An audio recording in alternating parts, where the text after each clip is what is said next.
know, that we're trying to say something that resonates with people. You know, I'll turn to my modular if I'm having like an off morning, off 3 days, an off week, whatever it is.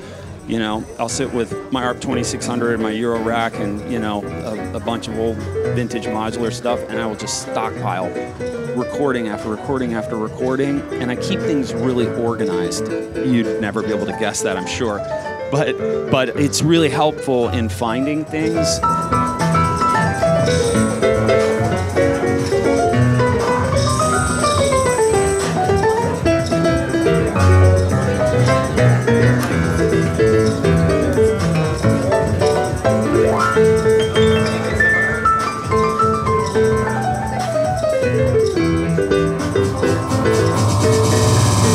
So you could put any kind of samples onto any of the pads and then start strumming them.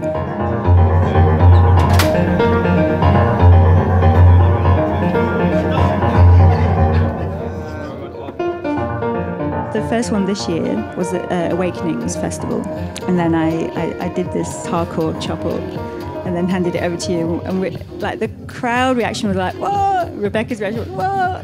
And even I didn't. Yeah, and even I didn't expect it to be that big of a sound. I was like, over to you. That's the part that I really enjoy the most, like preparing and going through the motions of playing the same mixes.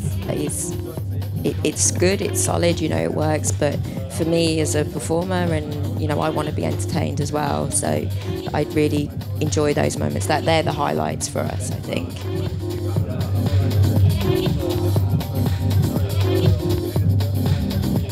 I guess when you're playing as a DJ, it's always the same end goal. You're trying to get people interested, and whether that's like with a new track that you found which is really cool, or I don't know, if you can do some crazy stuff and make like a track that anyone else would play sound really cool as well. Like, I know every so often I'll be like, oh, maybe I'll give it a go, try and do like that drum thing, try and do this or that. Like, I don't know, I'll mess around, and then probably realise that I need to do a lot more practice.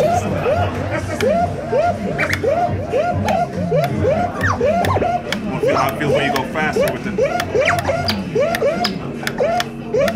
It is still a different feeling with the small dog wheel.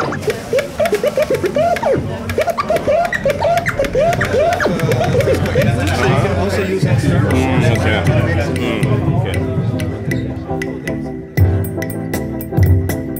I feel that for the first time in the history of the digital era, we have plugins and soft synth totally different from the analog synthesizers, where for a long time, as we know, lots of virtual instruments were just emulating and imitating even the look of instruments. Now we are finished with that.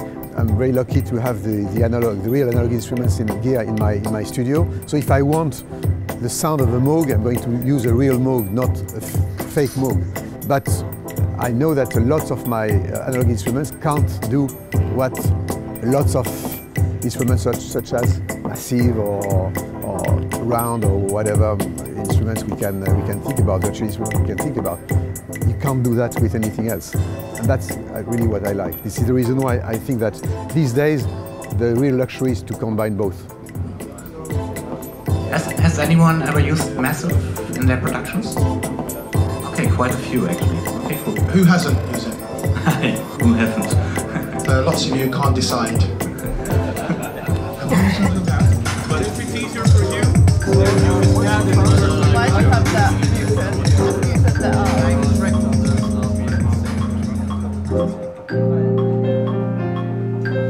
What makes me going on is actually this kind of obsession of trying to get it right one day, to get closer to the ideal album, the ideal piece of music, and I'm probably not achieving it. This is the reason why I go on, you know.